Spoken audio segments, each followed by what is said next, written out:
So I saw the Wonder Woman movie. Let's talk about it. So you guys, let me just start by saying, if you have not seen the movie, do not watch this review. Do not watch it, because this is going to be filled with all the streams of consciousness that I have about the movie. There could be some spoilers in there. It's going to be kind of detailed. So do not watch this if you've not seen the movie.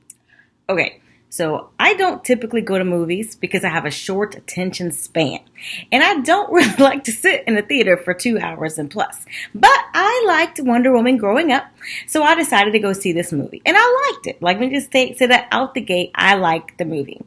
Now, I hadn't seen any previews, so I didn't know what to expect. I don't know the history of Wonder Woman because I haven't seen it since I was a child. And so I kind of went in blind, but optimistic. And overall, like I said, I liked it. It felt like, to me, in the beginning, when they kind of introduced her as a young girl, it was kind of hard for me to kind of figure out, like, who was Wonder Woman supposed to be? Because they introduced her as, like, a little girl, and then she had, I guess at first I didn't know that was her mom, but her mom and then, her aunt and whatever. She's on this, like, island of paradise, and it's all women. And so they were saying this is an island of Amazon women, and there's no men anywhere. And so Diana, her name, she wants to be a warrior. Like, that's what she sees her aunt doing. That's who she sees the other women doing. They're all training to be these warriors. And so she wanted to be one. And like I said, I didn't know the history of Wonder Woman. So it was kind of odd for me at first to kind of get my mind around what was really going on here, because I didn't know for sure if the aunt, who was the captain of the warrior women, was a good person or a bad person, because you didn't see any kind of relationship between the two. And it was much later we found out that Diana's mother was the queen. There's no king. It was interesting. It's kind of hard for me to get, to understand really what was going on at first, just to get the players in place. So anyway, fast forward, we have an army that just kind of bursts into the atmosphere, kind of like Truman Show, where the ship hit the wall and broke through, and this plane comes out of nowhere. And so she goes and she saves him and everything. And we kind of see that she's got the superhuman strength and everything. She saves the pilot who's in the plane. It gets into the water, it lands in the water, and it starts to sink. So she runs and she saves the life of the captain, the pilot who's flying the plane. And it seemed like they couldn't decide in what direction they really wanted to take this at first, in my opinion. It seemed like it was very much like Splash, where, the mermaid, Daryl Hannah, saves Tom Hanks and brings him out of the water. And, it's very strange. It's also a little bit of Little Mermaid, where she's like, oh, you're a man. And she doesn't know anything about the world beyond her shores. It's kind of a mixture of a lot of different thoughts and concepts in this movie. The first thing that struck me as they aged Diana, I'm sorry, I'm kind of jumping all around here. So they start her as a little girl, then they age her. So as she gets older, she does start to train and become a warrior and all these different things. But she is not good. Like, she's supposed to have this, like, inherent talent. They keep alluding to the fact that she's not really one of them. She's different, but they don't really say a lot about it. Now, the one thing that kind of struck me is she was kind of puny, I think, for a warrior. Like, it was like she should have been more like Xena warrior princess with, like, the muscles and stuff, because she did a lot of action figure type things, but she was very frail to me, very slim, not in many muscles or anything. So kind of like weird, you don't really fit what I think you should look like. And Linda Carter was not a waif, y'all. Linda Carter had some meat in her bones. She looked like a woman. It was a completely different thing. So as I said, there was a lot of mixture of different concepts and different movies I felt that was being pulled into this one. So Diana eventually leaves with the captain to go stop this war that's going on, because she's got in her mind that, these Amazons are put on the planet to stop the war and save mankind and protect mankind. But if you think about it, the story goes that Zeus put them on this island to protect them, I guess, from the world.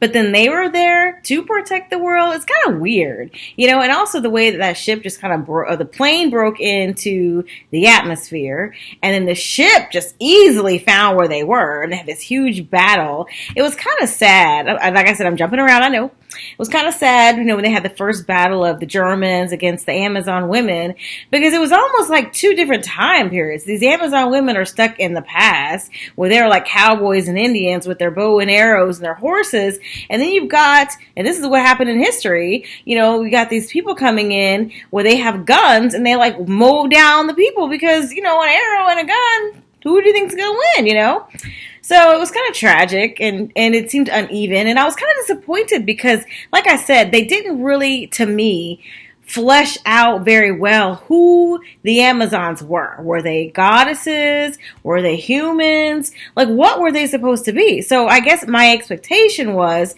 when the Germans came on shore and started to fight them, I thought they were going to have this like superhuman power or whatever. And they did. They had this talent, they could fly in the air and spin and kick and all. But again, you don't have any bullets, so you lose. And so it was kind of like, I wanted to root for them. And then I was disappointed because they couldn't really match. They were not evenly matched in the battle. So that was kind of disappointing. So anyway, the way they set Diana up is she was careless. She wasn't as strong as she should be. And mainly because her mother didn't teach her anything to protect her, too. It's a whole bunch of confusing messages in this movie. So long story short, we don't really see Diana rising above the cream of the crop, like I would have expected, because she's supposed to have some mysterious background and be not one of them. I thought she'd be more. I knew she was Wonder Woman, right? I knew she was Wonder Woman. So I'm waiting for her to be like a real strong, head above the rest type of fighter. And we never saw that. It was so bad to me that when she decided to go with the captain to go fight in the war, I was like, she's not ready. She's going to get killed. She's turning her back in the battle. I was like, this is not going to go well. Like, I was just not on her side at that point. So anyway, I was worried for the girl. Worried. So anyway, she and he leave the island, and they end up in London. And they're in London, and they're walking around, and again, it's kind of like Splash, where, she's wearing an overcoat, nothing underneath but her little, strapless one-piece bathing suit, for lack of another word. And, she's walking around London. They take her shopping like a Pretty Woman, and she's putting on all these different clothes and everything, and she's uncomfortable in them and such. It's a lot of stuff. So it was a whole lot of that imagery. Like, she wasn't sure what all this stuff was. It was a whole new world for her. So like I said, Little Mermaid, you got Splash, you got this whole little foreigner, fish out of water type thing. But then she was super educated. She spoke all the languages. She was super strong. She started to show, her strength while they were in London. She's protecting him and his friends and getting into bar fights and all these kinds of things. So you kind of see her start to come into her own, right? Slowly but surely, you see her to kind of develop into who she's supposed to be. And once she really saw that humankind needed help, then she really got the confidence up and really made an effort to, fight and do all these different things and took the lead. So that was cool. There was a lot of special effects, like, having her leap tall buildings in a single bound, like she was Superman and all that other stuff, But, when they did all the imagery, she kind of beefed up too. Like, if you looked, like, she suddenly had these thicker legs and she had these muscles. But then in other scenes, she had this like skinny waist and she was frail and all this. It was a whole lot. But overall, it was entertaining. And I was here for the action shots. Like, the action of the movie was good because I get bored really easily. So every time she was fighting and she's fighting off the, the bullets and everything, and she's jumping and she's fighting, I was there. But then when it slowed down, we had the boring meetings with the generals and even the romantic situation. They finally made her and the captain a love item, interest, whatever. That was boring too. Like, what are we doing here, y'all? But I guess you got to have something for everybody. A good movie has a lot of everything, right? Action, romance, whatever. It's just the formula. So jumping ahead, we learn that, I almost called her Xena. We learn that Diana is half human, half God, right? So Zeus was her father, and her mother was her mother, who we met in the movie. And she finds out because, well, let me say this. She's on a mission this entire movie to stop the war. And she believes that Ares, the Greek god of war, is behind all of this. So if she gets to him and she destroys him, she stops the war, all wars, and mankind can live in peace and harmony like she was living over there in paradise with no men. So she comes face to face finally with who she thinks is Ares. She's convinced that he's Ares, and she kills him. And it's very much like a Princess Bride. She's like, my name is Diana from wherever she's from, and I'm on a mission to kill you, basically. It was like this whole repeated refrain, like, I'm Inigo Montoya, whatever he said, right? It's the same whole thing. She kept saying that. So she kills the guy. But the wars don't stop, right? The action doesn't stop. It's not over there. So then she's confused. And she has this whole crisis of identity and what's going on and whatever. And we discover who the real Ares is. And of course, it's somebody we'd already been introduced to in the beginning of the movie for the plot twist. And even that was kind of like, okay, he helped him on the mission and he was the full support of the whole thing. But he says that he was on their side in the beginning because he wanted her to see that mankind is terrible. They're weak and they have all kinds of evilness and selfishness and whatever it is all the time. So he was hoping that she would come over to the dark side and support him in the cause to destroy mankind. He actually said he didn't have to do much. He just had to whisper in mankind's ears and they would do the worst because they're the worst anyway. So that's where she has her whole crisis of belief.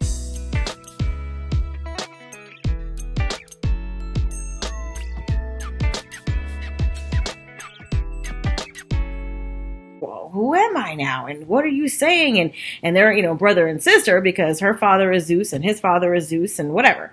So this is what I really didn't particularly appreciate about the movie. When they come face to face, they kind of introduce a lot of religious imagery into it. So they have Ares, and this is obviously deliberate. They have Ares standing there with Diana, and it's very much Eve in the garden with the snake. And he's trying to tell her, come with me, Diana, this is what it can be like. We can have peace on this earth if you just trust me and believe me and do what I say. I mean, it was very much like that.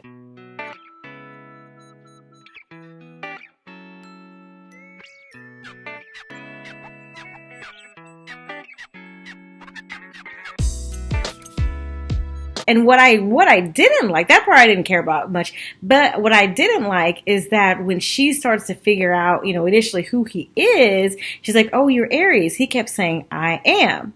And I thought, oh, wait a minute now. So we all know, well, not all of us, but in case you don't know, I am is a very religious phrase, and it comes from the Bible. Okay, let me back up. So in the Bible, Moses is going to go before Pharaoh to appeal to him to release the Israelites to go to the wilderness to worship God. So he is worried about going to speak to Pharaoh because he's like, who am I? I'm nobody and I stutter and all these different excuses of why he can't go. And what am I supposed to say to him about who sent me? And so God says, tell them I am that I am has sent you. And that's who God identified himself with as. And then later, Jesus Christ did the same exact thing when he was being arrested and they were asking who was he, and he says, I am. And most notably, when he was arguing with these particular Jews and the Pharisees about his own glory and who he was, he said, Abraham saw his day and was glad. And they said, well, you're not even 50 years old. How can you say Abraham saw your day? And he said, before Abraham was born, I am. The same phrase. And they picked up stones to stone him for blasphemy because that phrase, I am, was making him equal with God. Okay, so that's the background of the whole I am phrase. So to see it in this movie, to be used by a Greek god saying I am over and over, I couldn't get with that. I couldn't get with that at all. I didn't like it. That was the only thing I particularly didn't care for. So when we get to the grand finale, the big showdown between Diana and Ares, it was epic, right? It was a whole lot of fire, a lot of, electricity, a lot of, it was a lot.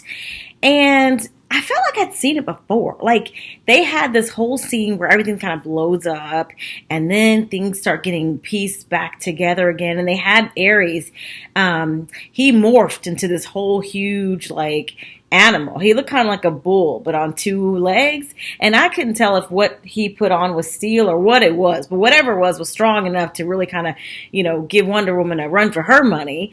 And yet, it was such a weird juxtaposition of images because for him to be so powerful and we knew he wasn't like more powerful than her because she was the God Killer. But he had to put on this armor. He had to be like tall and all these different things. And then you've got Diana, Wonder Woman, in this like I said, strapless bathing suit with boots on, like, shoulders exposed, like back out. Like all she had was a shield. And I thought, isn't that interesting? That even though she's not wearing any armor and she's got her sword, which she lost somewhere along the way, she's still more powerful than this guy who needs all this armor of protection on it over him. And it's still not enough. There's a message in there somewhere, guys. Just because you don't seem to have what somebody else has doesn't mean they're necessarily better or stronger. They might have the bigger house, car, job, money, whatever.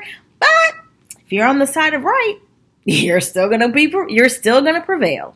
So don't get caught up in what it looks like. Anyway, I digress. So here we have Ares. He's, getting all this armor on him. He's growing, whatever. And it was almost like, it reminded me of Iron Man. Like I kept thinking through the movie, like, where have I seen this before? Where they're in this abandoned lot. There's a whole bunch of explosions and the ground's all busted up and it's nighttime and suddenly things start, piecing back together. The person you thought was gone is suddenly coming back to life. And I think it was in Iron Man. I'm pretty sure at the very end where they had that big explosion and we think Iron Man's dead. He's kind of hanging there. I think it was Iron Man 3. It's the only Iron Man I saw. And we think he's dead and things are coming back to life and that whatever he was fighting just starts to put itself back together. And it was a lot of the stuff I saw in this movie I'd seen in other movies, as I've said multiple times. But it didn't take away from my enjoyment of the movie. So at the end of the day, I enjoyed it. Like I said, I feel like they couldn't get it together in the beginning. Like they didn't, to me, properly introduce her or say who she was and really kind of set the tone of who she was. Because it was kind of weird. You got all these women over there. And then there was this point when she was going through her crisis of belief, right? And she wasn't sure what to do. And, Ares is telling her all this information. And then she was raised with this other belief. And then she's like, what do I do? And sadly, this is a spoiler, the captain who she'd fallen in love with dies. He kills himself in order to save the world. So, a noble cause. But it was like Titanic, where Rose and Jack don't end up together, man. I'm like, can we make it? Can we make it? Just once, y'all. Anyway, so she's having this moment of crisis of belief, and she's on the side of this building, and she's like, I don't know what to do. My whole cause was this, and now I don't know who I am anymore. My man's gone. What am I doing? And I kept thinking, like, maybe her mom will appear to her because her mother kept saying, there's so much you don't know. There's so much you don't know. And, she didn't even prepare the girl to be who she was supposed to be. And so that didn't happen, though. There was like really nothing. She kind of flashed back to the last conversation she had with not Jack, but what was his name anyway? Steve. His name was Steve.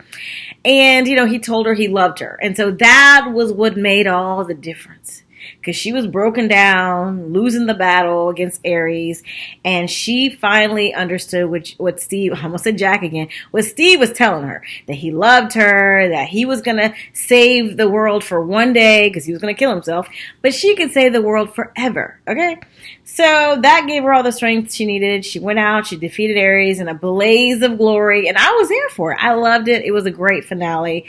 Didn't like the end exactly because it started off like the whole movie was like a flashback within a flashback because we kind of start out in Paris and we find out that there's this woman, Diana, that we later found out is Diana, is working at the Louvre. And she's in there. We don't know what she's doing. Like, what was her job? Is she a curator? I don't know. Somebody had brought her a box, and there was a photograph in it, and it said, I'd love to hear the story. I found the original. I'd love to hear the story one day. So then we flash back, right? And the whole thing is a flashback.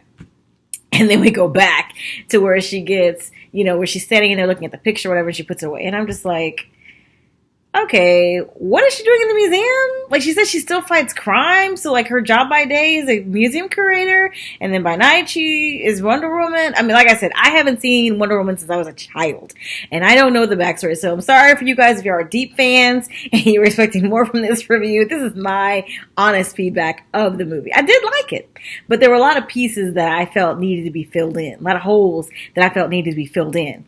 So anyway, it's kind of weird. It ends kind of like that. I don't even remember exactly what happened. She looked at the picture, she put it away, and I think that was really the end. They didn't even have, like, you know, outtakes or anything cool when the credits roll or whatever.